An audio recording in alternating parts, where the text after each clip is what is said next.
This podcast details true crime cases. It contains adult themes and may contain descriptions of violence. It is not intended for children. Listener discretion is advised. Thank you for joining me for today's episode of Once Upon a Crime. We're in the series, The 12 Crimes of Christmas. During this holiday season, I've decided to share a few true crime stories that are a bit more fun in nature, so as not to harsh your holiday buzz. Last week, I told you about some very bad Santas who turned to a life of crime.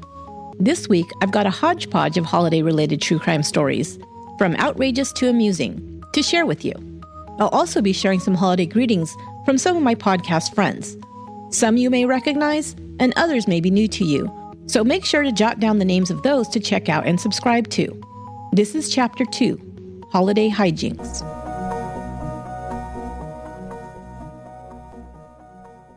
During the holiday season, if you're like me, you're looking for ways to save some cash, right? One expense that can take a big chunk out of your budget is purchasing brand name clothes. Wouldn't it be great if there was a place to discover awesome discounts on gently used clothes? There is. Swap.com is the world's largest online consignment and thrift store. You can shop for outstanding bargains on brand name items like women's, men's, and kids' clothing, shoes, belts, handbags, and even toys. With Swap.com, you can save up to 90% off retail prices on your favorite brands, like BCBG, Betsy Johnson, Coach, Carter's, and Stride Rite. Between 6,000 and 10,000 new items are added daily in their easy-to-navigate website. You will also get hassle-free returns within 30 days, no questions asked. Right now, I have a special offer for my listeners. Save 40% off your first order plus free shipping when you order from Swap.com by using the promo code ONCEUPON40. That's once upon and the number 40, all one word. But hurry, this awesome offer expires on December 31st. Happy shopping, and thanks for supporting the show.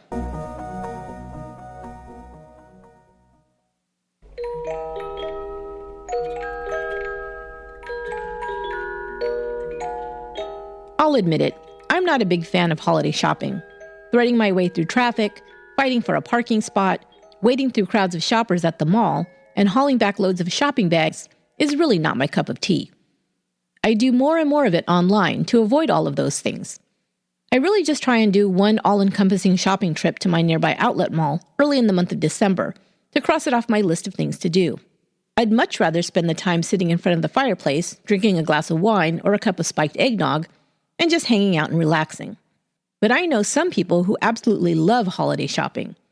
They go armed with a list, know how to find the best deals, and just seem to get a real kick out of scoring that $200 big screen TV or whatever. And for these people, the best day of all is Black Friday. As you may or may not know, Black Friday is now a yearly tradition for many hardcore holiday shoppers, at least in the United States, where we love extreme everything. Black Friday could be called the Olympics for holiday bargain hunters. Beginning early on the morning of the day after Thanksgiving, or now in some instances at midnight, shoppers flock to department stores and malls that offer drastically reduced prices on everything from clothes to appliances to toys and more, for one day only. Well, you can only imagine what kind of stampede happens on this day. It's like people lose their natural minds when they hear 75% off of pajama sets or 60% off of DVD players, and I'm like, okay. So here are some of the most over-the-top Black Friday stories I've come across this year.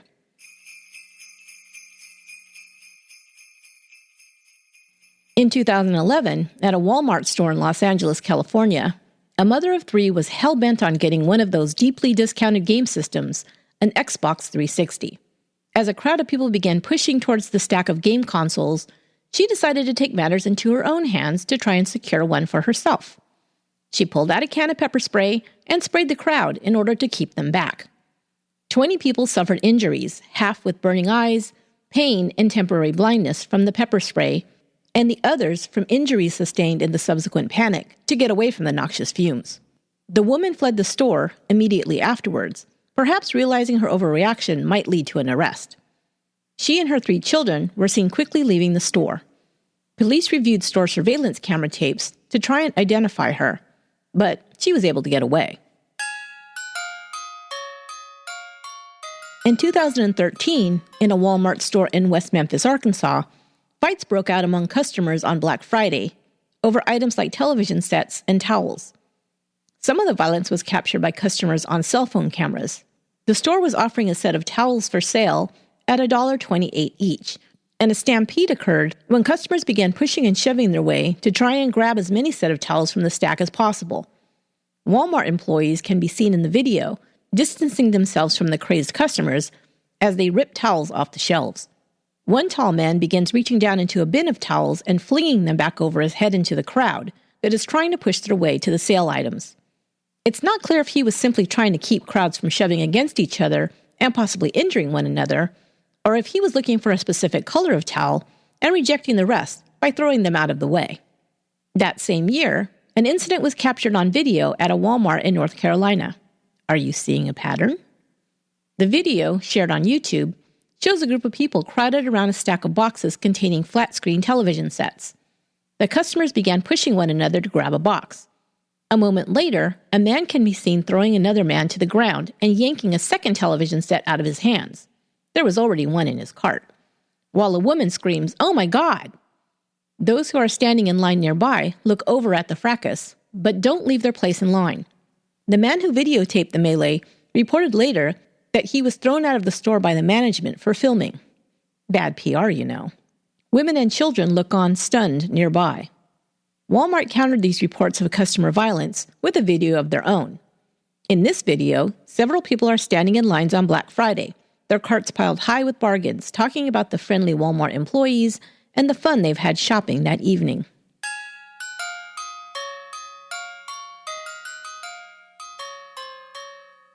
At a Houston Walmart in 2014, 4 people threw themselves on a pile of boxes of $218 50-inch flat-screen TVs and could not be moved.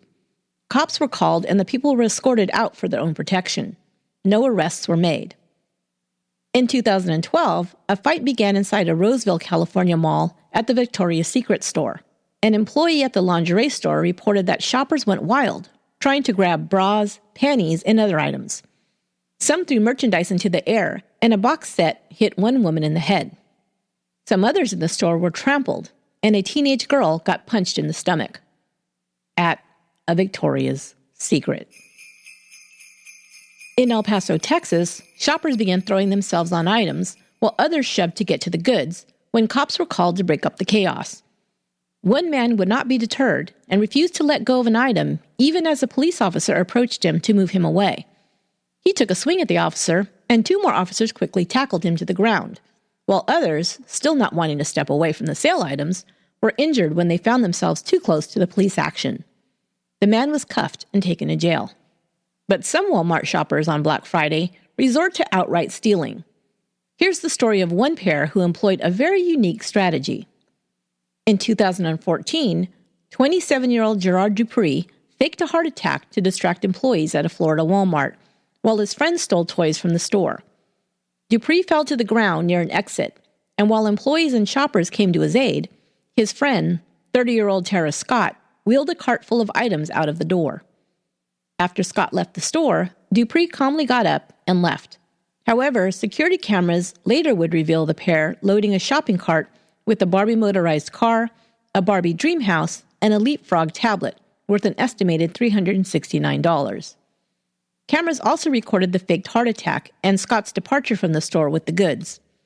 Both men were later arrested and charged with grand theft.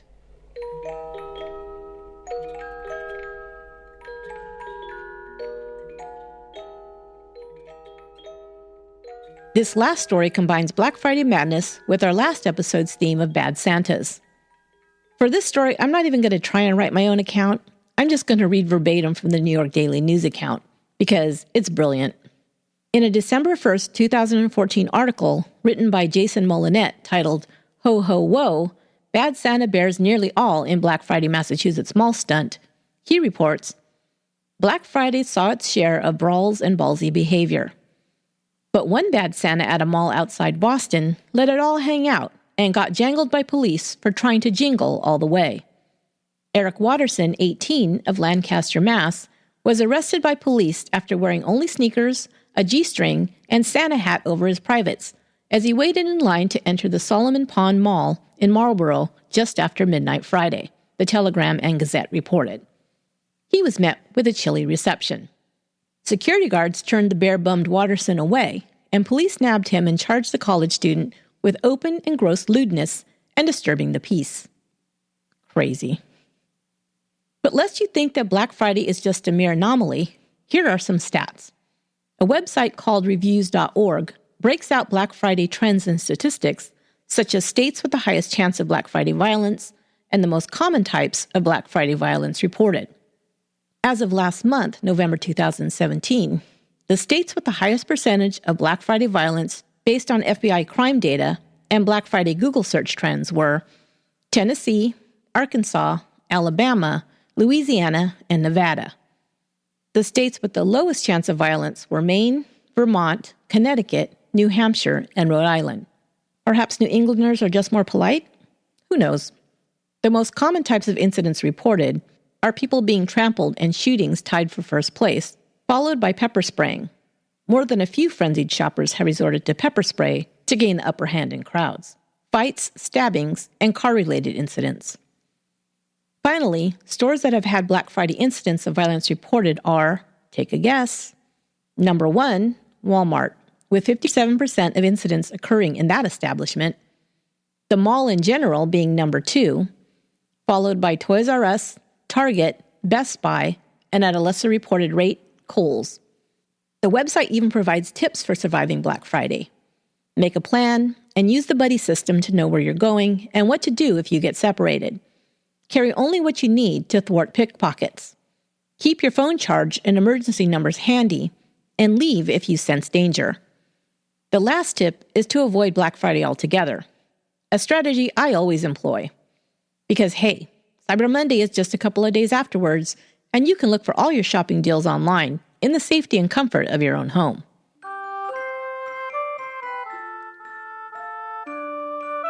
This is Christy from Canadian True Crime, and I'd like to wish Esther and all the listeners of Once Upon a Crime a happy and safe festive season.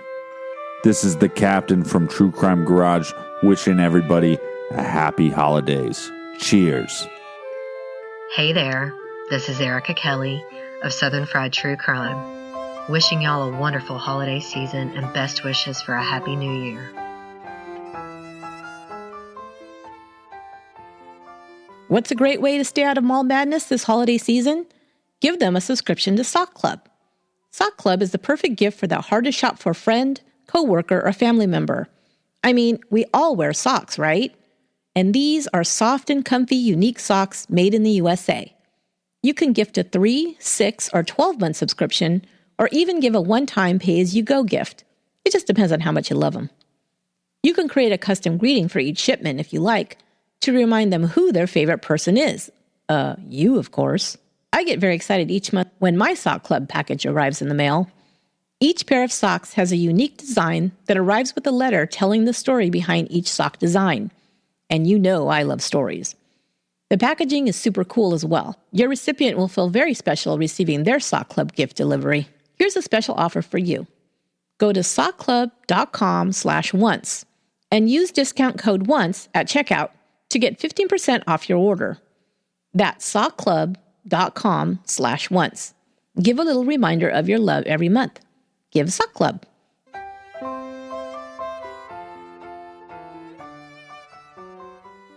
Okay, let's get out of the shopping malls and check out some other holiday hijinks, shall we?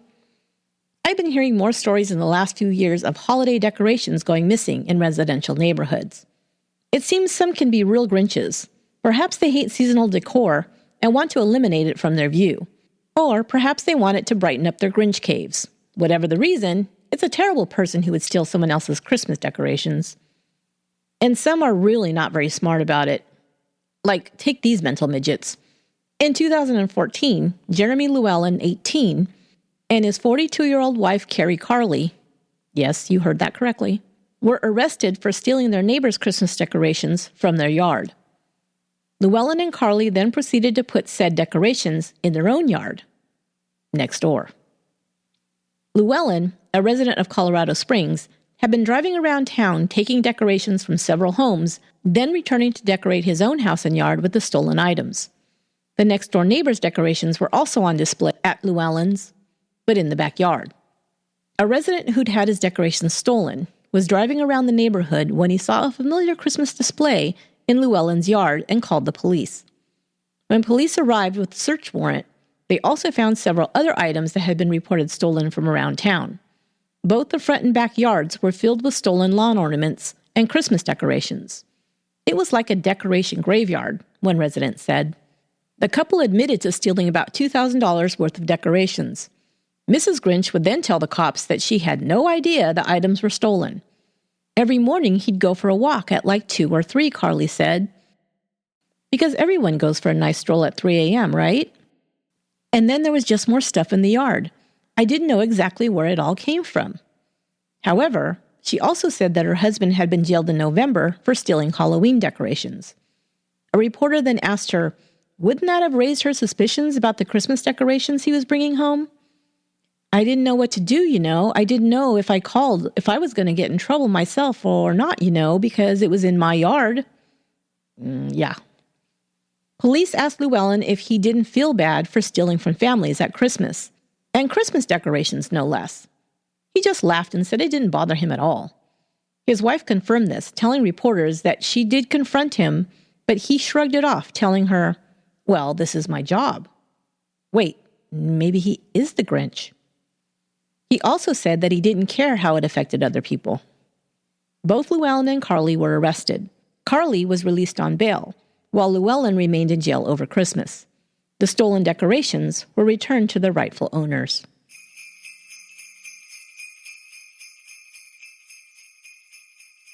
One woman in Chicago was also a holiday decoration thief, but she limited her thefts to items from nativity scenes. Over 32 items were found lined up in her front yard, including several baby Jesuses. Jesus? She was asked to return them, which she then did. That, my friends, is asking for some very bad mojo. Jesus, Mary, and Joseph. Sheesh.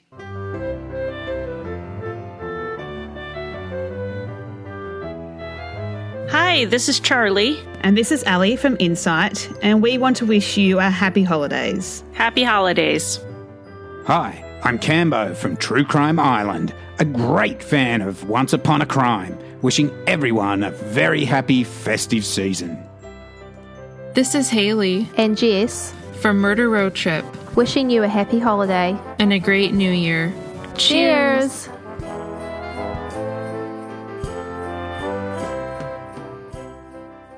The next stories just fall under the category of people behaving badly, with and without the addition of alcohol and/or drugs. In 2006, a mom in South Carolina had her son arrested for opening his Christmas presents early. The teen had been behaving badly in the weeks leading up to Christmas, and when he unwrapped his Game Boy before Christmas morning, well, that just landed on her last nerve. Apparently, a fight erupted between the two, and when officers arrived, they decided to take the boy in to give the mother and child a cooling-off period before he was returned home. No word on whether she returned his gift and replaced it with a lump of coal.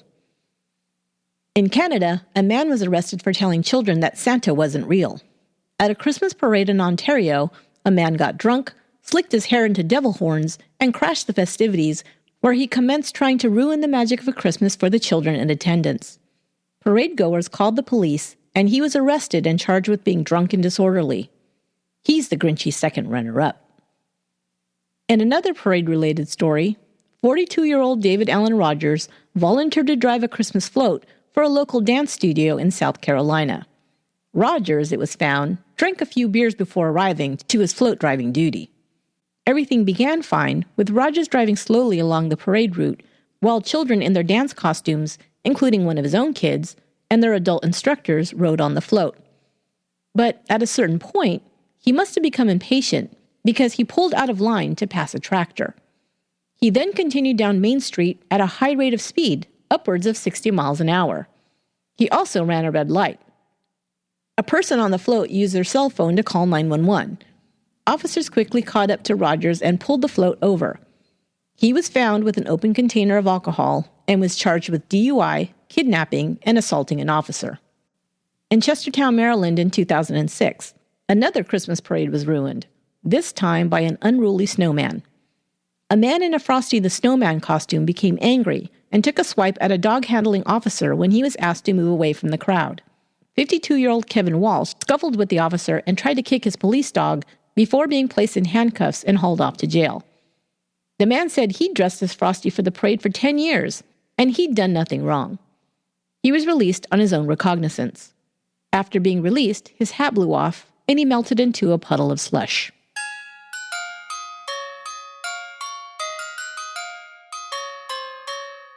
It's bad enough when a child throws a tantrum when he or she doesn't get just what they wanted for Christmas. But when an adult does it, well, that's just pathetic. 26-year-old Heath Blom got into a fistfight with his 24-year-old girlfriend because she gave him the wrong gift. Blom had reportedly asked for a remote control airplane for Christmas, and when he opened his gift and saw it was a Nintendo Wii, he became enraged. The couple argued and then began a physical altercation. Police were called, and the New Hampshire couple were arrested and spent the rest of their Christmas in the slammer. Then there's the story of the Charleston, South Carolina man who was sent to buy beer on Christmas Eve by his wife. When he returned empty-handed because the stores were closed due to the holiday, she became angry, grabbed a ceramic squirrel, which she proceeded to beat him with over the head. Her anger not yet spent, she then began stabbing him in the shoulder and chest with the squirrel.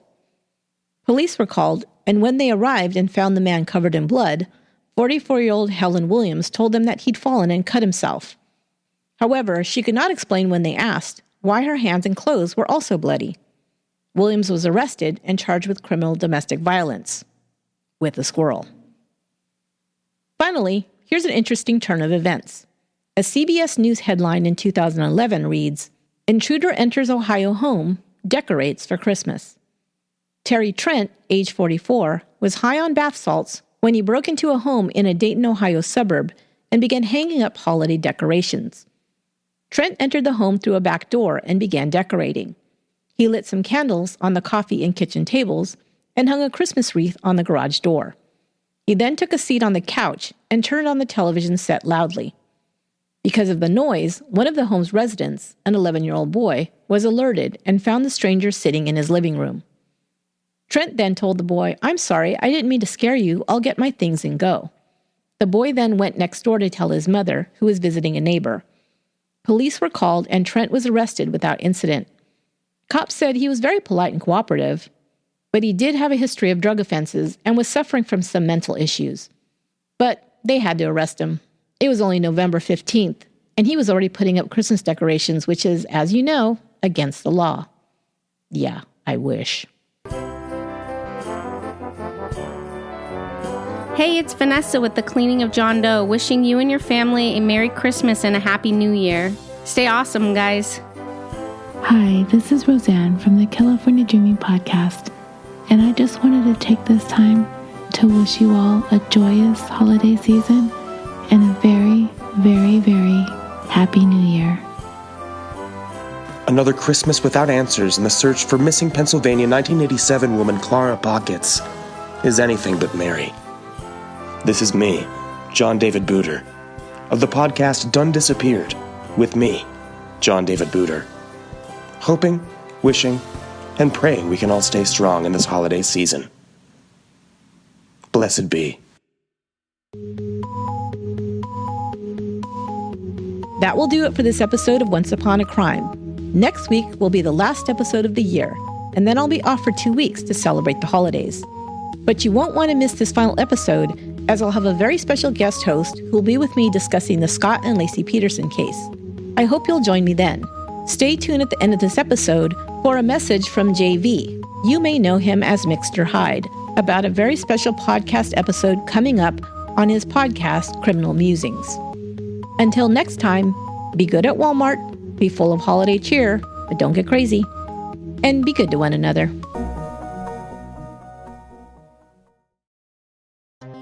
On December 14th, 1992, tragedy struck this small town of Great Barrington, Massachusetts, and the ripples of that are still felt to this very day.